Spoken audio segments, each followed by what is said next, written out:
ఆచారం మీకు ఆరోగ్యపరంగా ఏదున్నా విల్ టేక్ కేర్ అనేది ఒకటి. ఆరోగ్యపరంగా లెట్ మీ కంప్లీట్. ఓకే.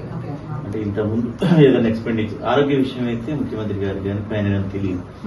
సేపటిగా ఆ సర్వీస్ మ్యాటర్స్ రెగ్యులేషన్ లో వారికి కూడా ఉంటాం. మీరు అన్నట్టు కిందన పెట్టకపోవడం ఫైల్స్ రకరకాలు ఉంటాయి మనకి తెలుసు. సిస్టమ్ లో కూడా వాడు కింద సూపరింటెండెంట్ పెడితేనే మనకు తెలుస్తుంది, లేకపోతే చివరి దాకా కూడా దానికి ఉన్న పరిస్థితి వస్తుంది. సరే, అది పక్కకు పెడితే మనకి ఇప్పటి వరకు ఏదన్నా సరే ఈ ఆరోగ్యపరంగా ఏమైనా ఎక్స్పెండిచర్ అయినా కానీ government is ready to give అడిగినండి మీ ఇష్టం. తర్వాత ఇప్పుడు ఏదన్నా చికిత్స, అది ఏ రకమైన చికిత్స కావచ్చు, దానికి కూడా గవర్నమెంట్ పూర్తి స్థాయిలో 100% ఆరోగ్యం కాపాడుకునే విధంగా ఎంతైతే అంత దానికి కూడా ప్రభుత్వం అయితే రెడీగా ఉంది. ముఖ్యమంత్రి గారు ఆ మాట చెప్పుకుంటాం. తర్వాత సర్వీస్ నిబంధనలు ఏవైతే ఉన్నాయో, మీరు అడుగుతున్నది ఏదైతే ఉందో అది డెఫినెట్ గా నిబంధనల ప్రకారం తొందరగా డెసిషన్ తీసుకొని చేసుకోవడానికి కూడా రెడీగా ఉంది. ముఖ్యమంత్రి గారు వెరీ పాజిటివ్ ఉన్నారు.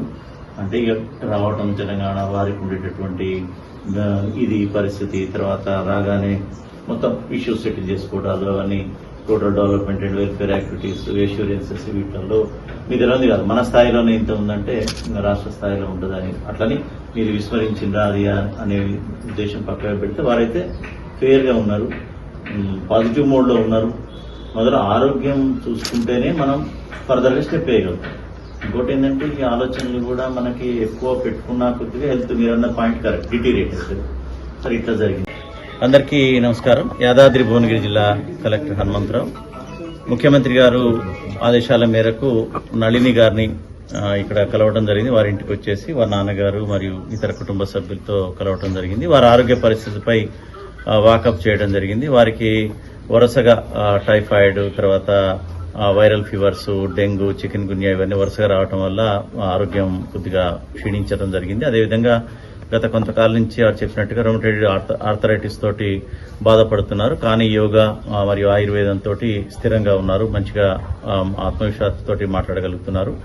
ముఖ్యమంత్రి గారి యొక్క నిర్ణయం ప్రకారం ఇక్కడికి వచ్చేసి వారి సమస్యల్ని, ముఖ్యంగా ఆరోగ్య పరిస్థితి బాగుండాలి, అవసరమైతే ఎక్కడైనా సరే ఎంత ఖర్చైనా సరే మనకి హైదరాబాద్ లో ఉన్నటువంటి నిమ్స్ లో కానీ ఇతరత్ర కార్పొరేట్ హాస్పిటల్లో కానీ వైద్యం ప్రభుత్వమే భరించి చేస్తానని చెప్పడం జరిగింది. అదేవిధంగా గతంలో కూడా ఏదన్నా వైద్యపరంగా అయినటువంటి ఖర్చులకు కూడా ముఖ్యమంత్రి గారు నిధుల నుంచి ఇస్తానని కూడా చెప్పమని కన్వే చేయడం జరిగింది. అయితే వారు పెద్దగా ఖర్చులు కాలేదని నళిని గారు చెప్పారు. ఎందుకంటే ఆయుర్వేదం కాబట్టి వారికి తెలిసిన మెడిసిన్, మరియు పతంజలి కాబట్టి ఖర్చులు పెద్దగా కాలేదని, అది కూడా ఇప్పుడు వారు పూర్తిగా అల్లోపతికి దూరంగా ఉన్నాము. తర్వాత వారు ఏదైతే నమ్ముతున్నారో, ఏదైతే వారికి మంచిగా పనిచేస్తుందో ఆ ఆయుర్వేదాన్నే వాడుతా అని చెప్పడం జరిగింది. సో వారి యొక్క ఆయుర్వేదం సంబంధించినటువంటి ట్రీట్మెంట్ కి వారు వెళ్లాలనుకుంటున్నారు. తక్కువ ఖర్చు కాబట్టి పెద్దగా సాయం అవసరం లేదని వారు చెప్పడం జరిగింది. తర్వాత వారు ప్రముఖంగా పేర్కొన్నది వారి యొక్క సర్వీస్ నిబంధనలు, వారు ఏదైతే సస్పెన్షన్ అన్నారో దానికి సంబంధించినటువంటి సబ్సిస్టెన్స్ అలవెన్స్ అనేది దాని గురించి వారు అడగడం జరిగింది. ఇది డెఫినెట్ గా ప్రభుత్వం దృష్టికి తీసుకుపోతా అని చెప్పి వారు చెప్పడం జరిగింది. వారు చాలా విషయాలు కూడా షేర్ చేసుకున్నారు, ఉన్నటువంటి పరిస్థితులు, తర్వాత వారి యొక్క వ్యక్తిగత జీవితం ఇవన్నీ. వారి తండ్రి గారు కూడా యోగా మాస్టర్, వారి కూడా కుటుంబం అంతా కూడా యోగాని మరియు ఆయుర్వేదాన్ని నమ్ముకున్నటువంటి కుటుంబం భువనగిరిలో. కాబట్టి వారికి మొత్తం కూడా ఈ యొక్క వైద్యం, యోగా మీద, ఆయుర్వేదం మీద పట్టున్నటువంటి వ్యక్తులు. పతంజలి షాప్ కూడా ఉన్నటువంటి అనుభవం ఉంది కాబట్టి ఆ వైద్యంతో వారు ఇప్పటికే కోలుకున్నారు. వారే చెప్తున్నారు, మొన్న అసలు నడవలేని పరిస్థితిలో ఉండి ఈరోజు ఈ ఆయుర్వేదిక్ వల్ల మొత్తం కూడా నడవగలుగుతున్నారని చెప్పగలిగారు. త్వరలోనే వారు పూర్తి ఆరోగ్యంతో కోలుకోవాలని చెప్పేసి మీ అందరం కూడా కోరుకుంటున్నాం. ముఖ్యమంత్రి గారు కానీ ప్రభుత్వం కానీ వారికి ఏ విధమైనటువంటి సహాయం అందించాలని